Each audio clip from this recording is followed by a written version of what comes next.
Okay, y'all, I want to tell y'all about something, but it might be triggering to other people, but it's like a real life pattern in my life.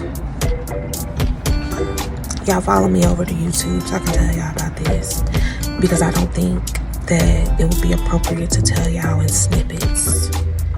Like, for real, this ain't no, like, it's for real. Like, it has to do with, like, me being physically attacked multiple times, like, within, like, the span of, like, 3 months. But then me getting a house, you know? And, like, I want to share this because I'm like, man, I feel like Job, and, like, God be offering me up, and I be like, dang, can we get some parameters on this? Okay, y'all, I'm back at the house and I'm on my lunch break, y'all. This morning I was hopped up off coffee, energy, adrenaline. I was excited about getting up and out and on time and everything, and then I blew out a tire, girl, and then I was just like, oh girl, read my Bible, was all energetic and everything, girl. Had told y'all I was gonna tell y'all my business, girl. And then I realized, oh shoot, I'm about to tell them my business. Girl, child. See, the thing about telling y'all my business is I didn't even really tell the people in my life my business. How crazy is that? Girl, I told my best friend. I told my Bible study. And then I text, y'all, this is how crazy I am. I text my prayer group and I was like, I don't want to talk about this, but I need prayer. Don't talk to me about this. Don't try to call me and talk to me. Just know this happened, and I need you to pray for me. And because they are such awesome women of God, they honored my crazy request. Okay, shout out to them. You know what, baby, you need some people in your life who will just pray for you, baby. And the prayers of the saints, the prayers of the righteous availeth much, baby. And listen, for those who don't know, hi, my name is J, Lady J, and this is Real Time with Lady J. Over here we keep it real. We talking about today, y'all. Today we're gonna talk about some of my Job experiences, and we're gonna talk about one of my most recent, we're gonna talk about my last Job experience, I'll say, and if I'm going into a new one, my last Job experience. So today we're talking about my last Job experience, but over here I do it all and I keep it real and I try to share it with y'all.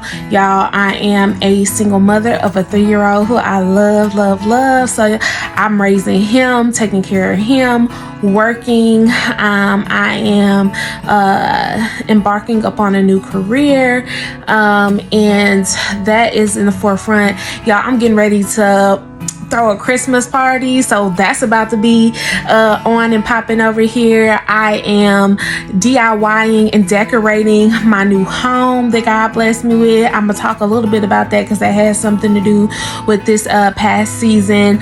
So there are videos about that if you're interested in that. I am a big, beautiful Black woman who lives in the Metroplex, and so yes, as the New Year season comes up and we looking for dresses and getting nails done and getting done, y'all, it's been hard to look cute when you painting and getting paint in your hair and on your nails all the time. It's been hard, but we gonna get back into that season as well, because sis, my makeup brushes ain't never far away, baby. So that's, you know, this channel is just all me, all things, okay? And I just want to build a community where we could just be us, okay, baby? And just love and live, okay? But unfortunately, some people don't want to let you love and live, okay? Because they don't have love. But anyways, so today, y'all, over on Instagram and Facebook, I was just sharing about how if you know about Job, you know that Satan like was up in the heavens, and God offered up Job. He was like, have you tried my servant Job? And God was like, and the devil was like, Job only love you because you bless him. Let's sit up. And God was like, nah, my boy Job, he the real deal. And so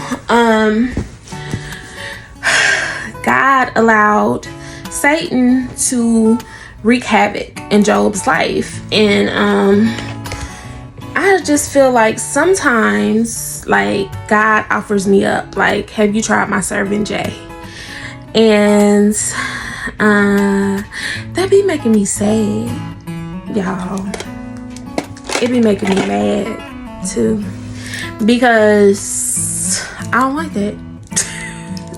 I really don't have it. Get real elementary with me. I don't like that. It made me mad. That's what my son say. I ain't mad. So I'm just gonna share with you guys my last Job season, and I do just want to, you know, I did put, you know, at the beginning of this video, like, trigger warning. I will be talking about, you know, different types of abuse that I have experienced this year. And unfortunately, I experienced it within a 2-month span. I as a child did experience, you know, girl, you gotta use these alphabets, so that's why I be pausing, y'all. I was SA'd as a child. I do feel like my mother knew about it, but then tried to brush it off for the peace of everybody, because it was an older boy, so it wasn't a man. So it was an older boy. I don't think that, and this is not me making an excuse for him. I think that, you know, he was a teenager. He was like a preteen or a teenager. He was older. He knew better. They knew better because it was two of them, and I was a child. And when it happened, my mom, her mother instincts came out, and she came out there and she like cussed them out, and she went in all these different things, and she was going hard for me. But it like caused a rift, because one of the boys, his older brother, was really close to us. And then it was like, okay, well, if it's an issue between us and the little brother, then the older brother, who we really loved, I hope this is making sense, can't come back here to our house because his little brother SA'd me. So I feel like my mom gave in. My mom, one, I don't think she wanted to believe that anything happened to me, because that meant that she wasn't doing her job. And two, she didn't want that rift. And my older sister was mad at me. I remember her being like, you ruined everything, I hate you. And I was like, okay. sorry. You know what I'm saying? Because it wasn't like it happened and I ran and told somebody. No, I was in the pool all by myself. Like, I remember, like, it was like a holiday or something. Like, I was in a pool all by myself, and then I remember, like, the two boys, like, they were walking by whatever, and I wasn't paying them no mind. Like, I was in the pool by myself, like, living my life, and then they came and got in the pool, you know, and then it happened, you know what I'm saying? And so for me, it was just like, I didn't do nothing. I was like, I didn't do nothing. It's not my fault. Like, okay. And so I think, like, that whole situation there, I feel like it taught me, it conditioned me to, one, belittle my body and the sexual interactions with men. Because I say that because it was like, okay, that happened. He's still around.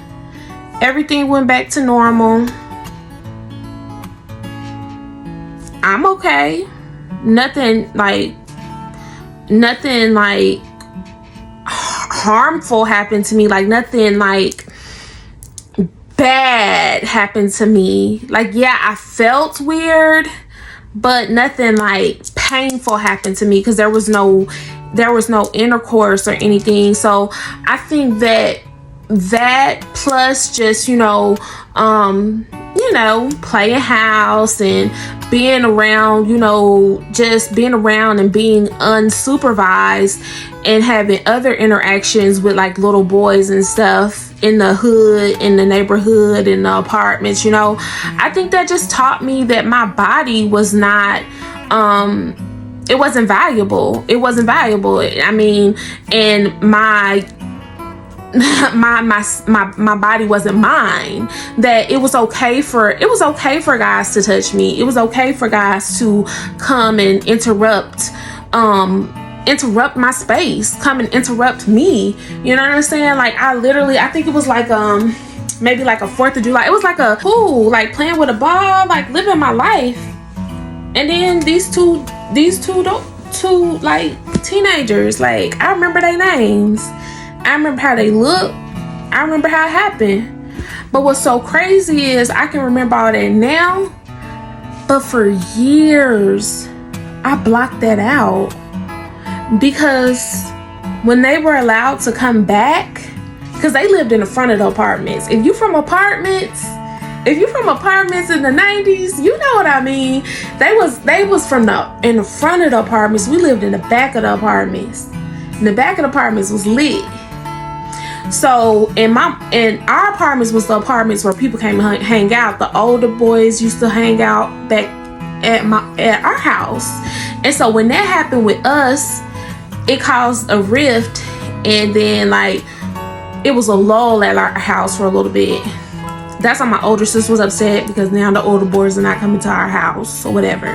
So then I guess once the time passed or whatever, I don't know what happened, because again, I'm young. I'm in elementary school or whatever. My mama didn't talk to me. She didn't talk to me. She didn't, say, I'm so sorry this happened to you, or like, even really like, I don't know. So in any case, I just pretty much learned to just keep moving. Like, okay, it's over. Whatever happened, my mama made a big deal about it. When it happened, then she didn't, so it's over now. So this is okay. Just don't have sex with nobody. That was the thing. My mama was like, don't be out here having sex with nobody. You don't have no babies. Graduate high school. So that's what I did. I wasn't out here having sex with nobody. I didn't have no babies. I graduated high school. I graduated high school when I was 16. I got real serious about the Lord. I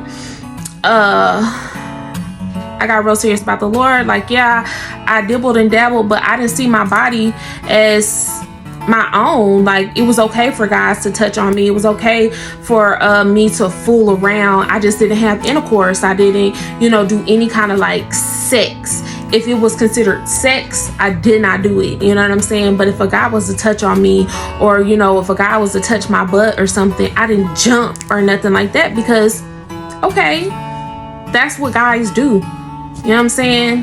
That's normal. If a guy's looking at my boobs, I'm not, okay. I done had, my friend laughed at me all the time. I was like, girl, I done had a B cup since I was a baby. I had a D cup in the 2nd grade. You know what I'm saying? Like, that's normal or whatever. So, like, that's the mindset I was coming from. So it was just very like, my body wasn't something to be like, I didn't really treasure my body. Even though I did go to this camp called Higher Ground, and I met this wonderful, wonderful woman who is still in my life today, named Miss Angie, who really taught me about purity and about how important it is to understand that your body is not your own, but that your body belongs to Jesus Christ, and that, our bodies is a temple, and that everything we do is for Christ. And that was so important. And I was a virgin until I was 30 years old, but it wasn't until I met her at like the age of 17, 18, and like really, like, she really taught us like what purity was. And I really understood, okay, you shouldn't just not have sex, but you should really care. Like, you shouldn't be just letting people touch you. You shouldn't be touching people, stuff like, keep your hands to yourself, girl, So all that to say, like, yes, I like really took purity, sexual purity, serious to a point, but my upbringing and being,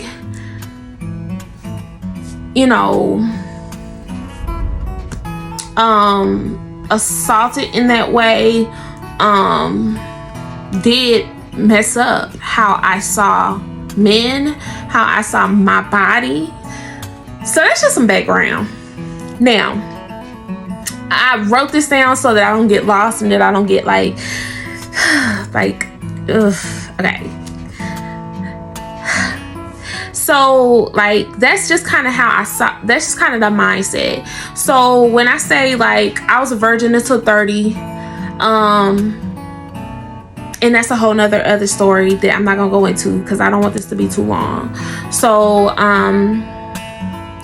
other than my son's father, I've only had sex with one other person,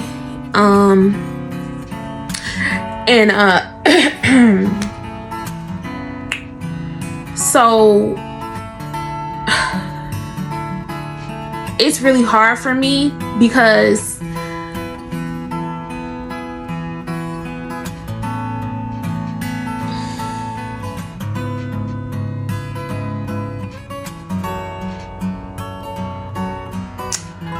I was not in the best place spiritually or physically when I made the decisions I made before I had my son, but I made them.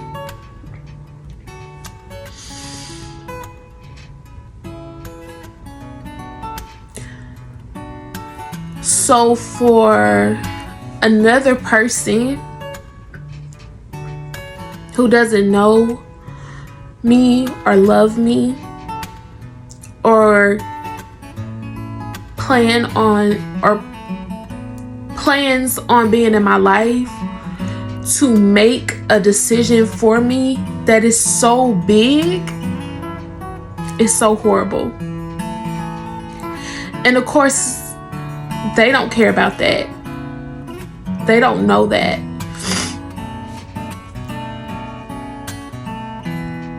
But for me, I think that is one of the hardest things for me. is that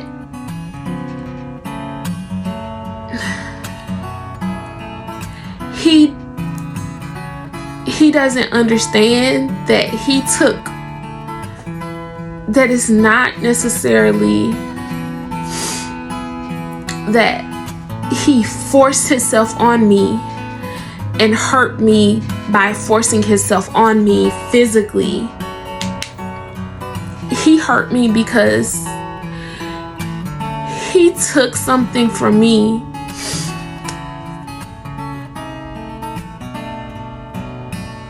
that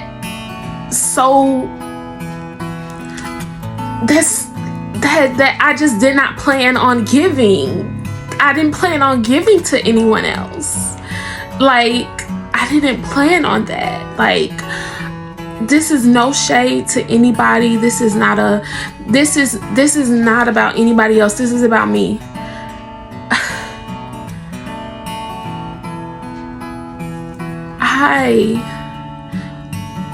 I knew this person. I did go on dates with this person. I told this person flat out, I don't plan on being anybody else's baby mama. I made a mistake. I slept with the person who I had a child with. I'm not doing that again. I told them the next person I sleep with will be my husband. I told this person that flat out.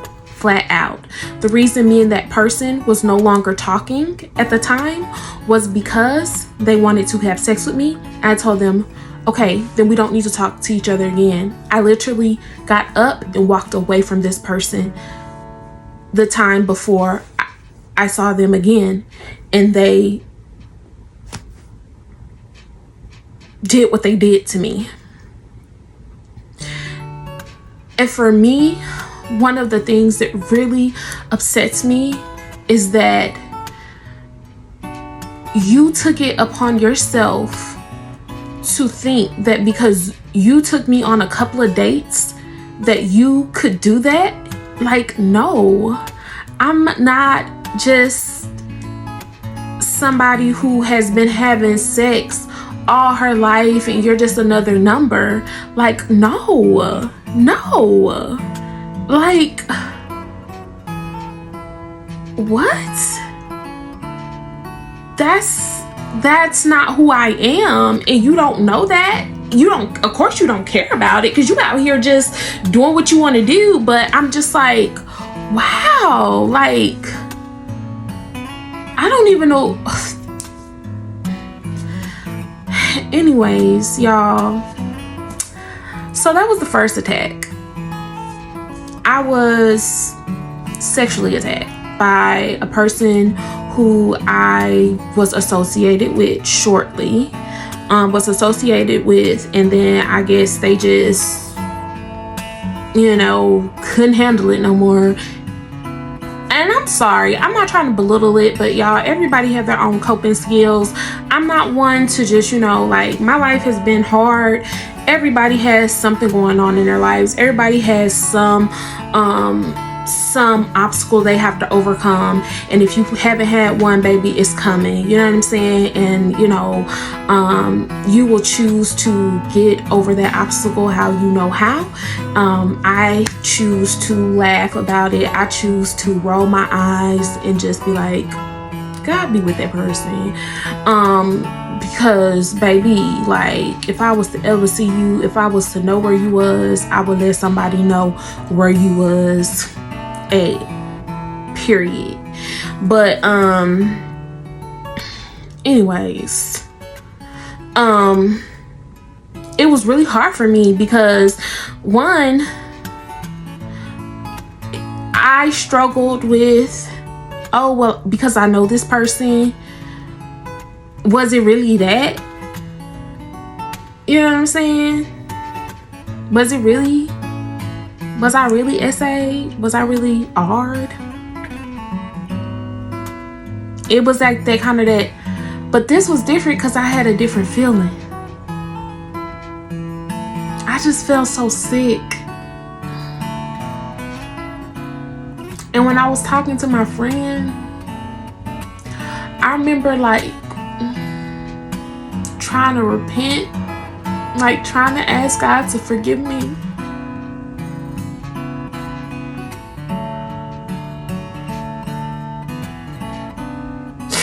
I actually was trying to ask God to forgive me. And I could, like, I was like trying to like confess to God and then confess to my friend, and I just felt sick. I felt sick. And it was because I did not do anything. Like, I didn't have sex. I didn't, like, I would, like, it wasn't that. Like, but because of just how I viewed relationships between men and women, and how I viewed my body not to be my own, and how I viewed, oh well, if you give somebody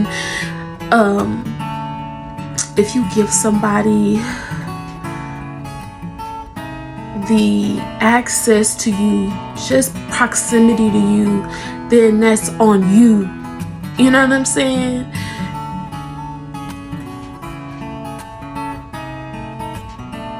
You know? And I remember sitting on the toilet. I just remember just like feeling sick. I just felt so sick.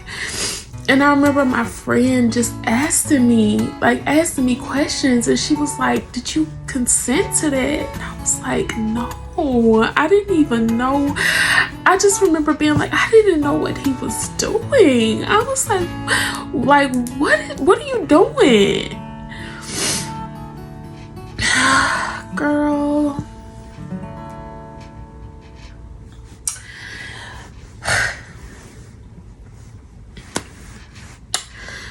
And she was like, that's not.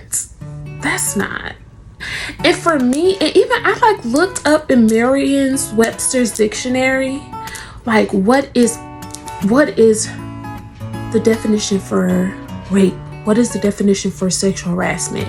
And it's also violent. You know what I'm saying? So if it's not violent, or if you're not, or if it's not,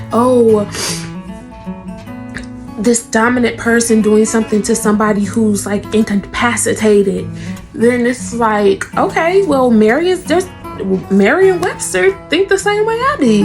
Maybe Merriam-Webster was raised in the hood too. You know what I'm saying? Like, but the real thing is, it's about consent. Like, I did not consent to that. Like, no, I didn't even start to and then back out. Like, no. Y'all, like I said, I don't talk about it much because like after it happened, and okay, so this is another thing, and I do need to go to counseling for this. I believe in counseling. I was in counseling for a long time. I have not gone to a counselor because I'm gonna tell you why. So I wanted to do this in a more succinct way, and I really hope, like, see, we already over 15 minutes and I don't even know what I said. So if y'all still watching this, like, thank you, because I'm sorry, but I tried to write down what I was gonna say. But okay, this is important as well. So when this happened to me, it was in April, early April. Mind you that in January, so mind you that I had been looking for a house, actively looking for a house, been getting declined for the house. I know my lease is coming up to end. January 12th, I got laid off of my job. I have a 2-year-old at this point. I got laid off of my job that I had been on for almost 5 years. Laid off. But God was calling me to continue on to look for a house. And I was like, God, how am I gonna look for a house? I don't have a job. But he was calling me to, and I was like, okay. February 20th is when I signed the contract for my house. But then my apartments told me, we're not gonna let you renew your lease. That's not even an option. So I have a lot going on.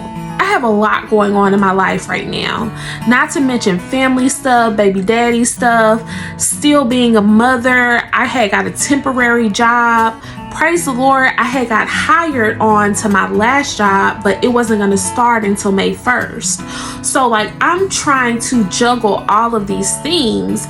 And I remember telling my friend, she was like, are you going to do this? Are you going to go to the police? Are you going to do this? Are you going to do this? And I remember telling her, I don't have the capacity for this. I don't have time for this.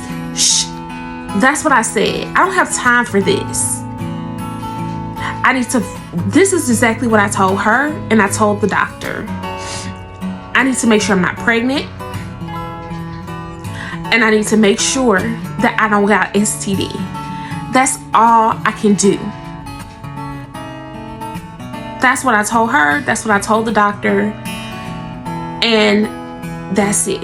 I didn't want to talk to anybody about it, because when I talked about it, I became very angry. Ever since that has happened to me, my temper I've developed a temper. I was not wont to have a temper, like, not at all. But now I do. I know I need to go back to counseling. I know I need to do better. I need to get help. I know that. Yeah. And like I said, I only told a certain amount of people. Like, my mama don't know. If she watched this, she gonna know. Yeah, didn't tell, like, no, I didn't tell anybody, like, none of my family, like, nobody, except for the people who I said. And then I told them, I don't want to talk to y'all about it. Like, pray for me. Don't talk to me. Talk to Jesus. Don't talk to me. Talk to him. Okay, so then that happened in April. Then I started my new job in May. I'm like asking them, can y'all renew my lease? I'm trying to get the people who build in the house, like, can y'all speed it up? They're like, no ma'am, it's gonna be when it's gonna be, which ended up being August 29th. Y'all, tell me why I'm retail therapy out here. So then I go to this mall. Long story short, y'all, I was racially profiled, physically attacked, once outside of the store that I don't even know who this fat white man was. I'm guessing he was loss prevention. He ran after me and pulled on my arm and my baby stroller, and we had a little tussle, and then I videotaped him. But I don't want to say too much about that part, because that is going to result in some legal, unfortunately, some legal issues with that. But y'all,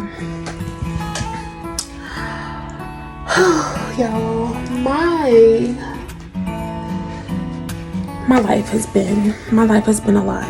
It has been a lot of great highs, and unfortunately it has been some deep lows. And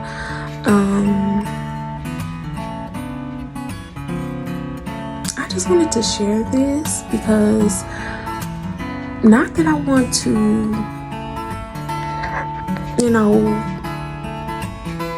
glorify the lows, but I want to show that God is in all of it. I can honestly say that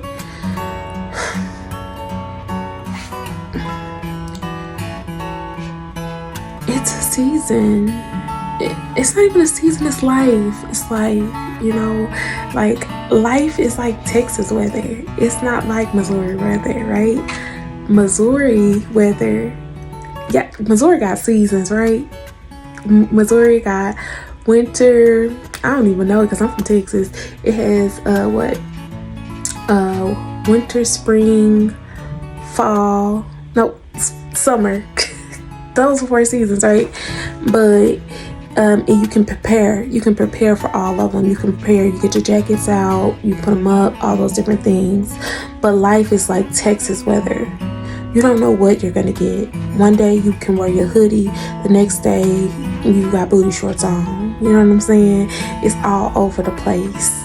And you dress for the weather. You dress in layers and you be prepared. And for me, listen, the way that I prepare, put your full armor of God on. Oh, girl, am I preaching? Am I about to preach? Come on now. Is that a clip? Life is like Texas weather, baby. You better listen. Dress in layers. Put your full armor on, baby. Because one minute you being physically attacked every 2 months, and the next minute you dressing up, getting your baby together so that y'all can go close on your brand new house. You know what I'm saying? You have to trust God in each day, each moment. Wake up ready to collect the manna for that day. Wake up ready to collect your daily bread, trusting that you don't have to hoard anything, because God is good and He does good and He has good for you. And so that is just my encouragement, and that's what I'm living on, y'all. Right now, James 1:17, that's my life verse right now. Because God is my Father. He's the giver of every good gift. In Him there is no shifting shadows. I don't have to worry how He's going to change up on me, or is He going to be different this day. God is the same yesterday, today, and forevermore. And so I pray that if you've ever been wounded, if you've ever been assaulted, if you've ever been hurt in any kind of way, that you will go to the healer, and that you would allow Him to heal you, and that you would know that He loves you. He loved you then. He loves you now. And even if you're not ready to accept that, He's gonna love you when you are. I love you. And I pray that you're having a wonderful day, and that